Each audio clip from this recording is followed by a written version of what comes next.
In this video, we'll be taking a look at 3 MLB games happening on May 7, 2023, and providing you with free team picks and total picks for each one of those games. So 2 picks for each game, 6 picks in total. Welcome back to Cash Out Sports. Let's dive right into it. Oh, and don't forget to subscribe and to click the bell icon to get notified as soon as these videos get released, so that you have more time to plan out your bets as we provide these videos on a daily basis. I can guarantee that you'll have all the important information that you'll need on these 3 MLB games after fully watching this video.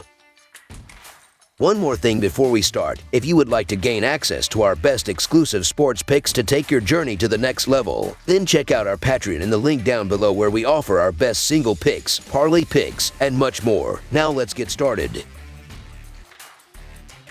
Houston Astros versus Seattle Mariners. The Houston Astros and Seattle Mariners face off on Sunday in an MLB showdown at T-Mobile Park. The two teams have split the first 2 games of this series. The Astros are 41-11 in their last 52 during Game 3 of a series and 36-17 in their last 53 Sunday games. The Mariners are 2-6 in their last 8 Sunday games and 5-1 in their last 6 overall. The under is 6-2 in Astros' last 8 on grass. The over is 6-1 in Mariners' last 7 Sunday games. The Astros are 6-1 in the last 7 meetings in Seattle and 52-20 in the last 72 meetings. I'm not running to the window to back either of these teams, as Brandon Bielak and Bryce Miller have pitched a combined 10 innings this season. I need to see a larger sample size to get jiggy with either of these guys. The Astros have struggled when Bielak has started on the road, and it's going to be no different in this game. Bryce Miller is going to have a strong start here, and the Astros are going to score only a couple of runs. Give me the Seattle Mariners and the cheap price, because they're at home and their offense is on a roll this week. So the Seattle Mariners money line is our full game side pick. This is the total which was placed on the first game in this series, and they put up 10 runs combined. That put the over at 10-2 in the Astros' last 12 games against a team with a losing record. Despite who wins on Saturday, that will again be the case on Sunday. The over is also 6-1 in the Mariners' last 7 Sunday games, per covers.com, and they put up 10 runs in their last Sunday tilt. Seattle's offense has averaged 5.6 runs per game over their last 5, so scoring is up for them, even if the offense still looks anemic at times. This is just the second big league appearance for both starters this season, so they can both be had if they are off by an inch one way or the other. Over the projected total is our full game total pick.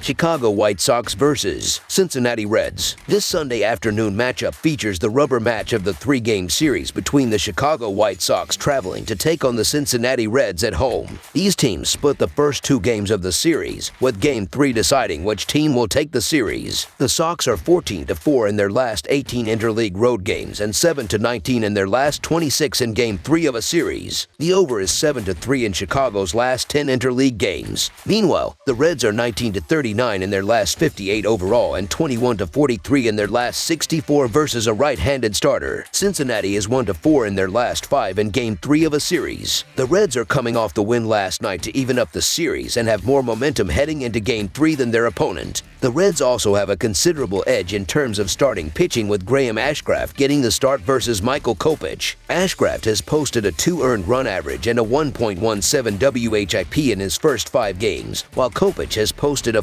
5.97 earned run average and a 1.58 WHIP in his first 5 starts. The Reds have also found more success at the plate as of late, and overall in terms of consistency when compared to the White Sox. In terms of trends, the White Sox are 1-8 in their last 9 road games, are 0-5 in their past 5 road games with a total set over 9, and have gone 0-4 in their past 4 starts with Kopech on 4 days rest. Meanwhile, the Reds are 4-0 in Ashcraft's past 4 Sunday starts. Ashcraft is doing pretty well lately, even if he's not picking up wins. Over his last 3 games, Ashcraft has 5 earned and 17 combined innings on 12 hits and 8 walks. Kopech had a couple of rough starts going last month, but he's coming off a good one versus the Twins. On Saturday, Cincinnati got a couple of big offensive performances from T.J. Friedl and Jonathan India, but they were pretty uneven with the bats otherwise. So long as the Reds played a couple runs early in the finale, I think they'll be fine though. So the Cincinnati Reds money line is our full game side pick. This line is set at 9.5 and feels a little bit too high initially. We have a solid pitching matchup with Michael Kopech and Graham Ashcraft, who are both coming off good performances in their previous starts. Kopech tossed 6 innings and allowed only 1 run in his most recent start against the Twins, while Ashcraft has posted a 2 earned run average and a 1.17 WHIP in his first 5 starts. These teams have also gone under this total in their first 2 games of the series, and from the looks of it, they do not seem very intent on going over. In terms of trends, the White Sox have gone under in 7 of Kopech's past 8 starts with 4 days rest, and when these teams have faced off in the past, they have gone under in 4 of their past 5 meetings overall. Under the projected total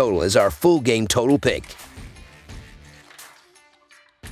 Los Angeles Dodgers vs. San Diego Padres. The Los Angeles Dodgers and the San Diego Padres meet in a National League West Division matchup in this week's installment of Sunday Night Baseball. The Dodgers sit with a 20-14 record overall, and on Saturday was the pitching that was the difference. Dustin May went 6 innings and gave up only 3 hits. The Dodgers are averaging 5.47 runs while their pitching is giving up 4.29 runs per game. The offense is ranked 5th while the pitching is ranked 13th. Max Muncy has hit 12 home runs and driven in 28 RBIs. On the mound for the Dodgers will be Julio Urias, who sits with a 4-3 record overall and an earned run average of 3.86. In his last start against the Phillies, he went 7 innings, giving up 1 hit and 1 run. The Padres sit with an 18-16 record overall, and on Saturday the offense struggled, only managing 1 run. Fernando Tatis Jr. finished with 3 hits. The Padres are averaging 4.21 runs while their pitching is giving up 4.24 runs per game. The offense is ranked 21st overall, and it has been way too inconsistent. On the mound for the Padres will be Joe Musgrove, who sits with a 1-0 record and an earned run average of 10.8. In his last start against the San Francisco Giants, he went 3.1 innings, giving up 6 hits and 7 runs. Padres are 5-1 in their last 6 versus National League West. Padres are 4-0 in Musgrove's last 4 starts versus National League West. Padres are 6-1 in their last 7 home games. Dodgers are 6-1 in Urias' last 7 starts with 4 days of rest. Julio Urias had allowed 11 earned runs in 2 outings before that stellar performance against the Phillies this past Tuesday. The current Padres are only 2-3 for 1-2-4 with 5 doubles and 6 home runs against Urias, so I'm expecting the Dodgers lefty to stay on the right track. Manny Machado is 1-0 for 2-9 versus Urias, but Fernando Tatis Jr. is just 2 for 1-3, and Juan Soto has just 1 hit in 20 at-bats against Urias. On the other side, the current Dodgers are 5-1 for 166 with 12 doubles and 4 dingers against Joe Musgrove. Freddie Freeman has 11 hits in 24 at-bats against Musgrove, and Max Muncy, who leads the majors in home runs with 12, is 9 for 2-3 versus Musgrove. Joe Musgrove is coming off a terrible start, and the Padres' offense is going to really struggle to get any type of offense going against Urias. The Dodgers are going to score at least 5 runs, and that will be enough for them to get it done against the Padres. So the Los Angeles Dodgers money line is our full game side pick. Julio Urias had a nice response after he was brutalized 2 weeks ago against the Pirates, firing 10 strikeouts in a win over the Phillies last week. It was an impressive performance for the 26-year-old left-hander after giving up at least 5 runs in each of his last 2 outings. He will carry a 3.86 earned run average, 1.11 WHIP, and 45.8 Kelvin BB ratio across 39 2/3 innings into this important matchup against the Padres. I expect both pitchers to deliver a gem, as is the norm in these types of low-scoring divisional games. The total number has gone under in 4 of San Diego's last 5 games and 5 of 6 at home against the Dodgers. Under the projected total is our full game total pick. That's all for now, so if you have any other games you would like reviewed, then leave a comment down below with the game you would like analyzed. Subscribe to our channel, leave a like on this video, and we'll get to it as soon as we possibly can. We would also love to hear your opinion on the picks presented to you in this video, whether you agree or disagree with them, so leave a comment down below and do let us know.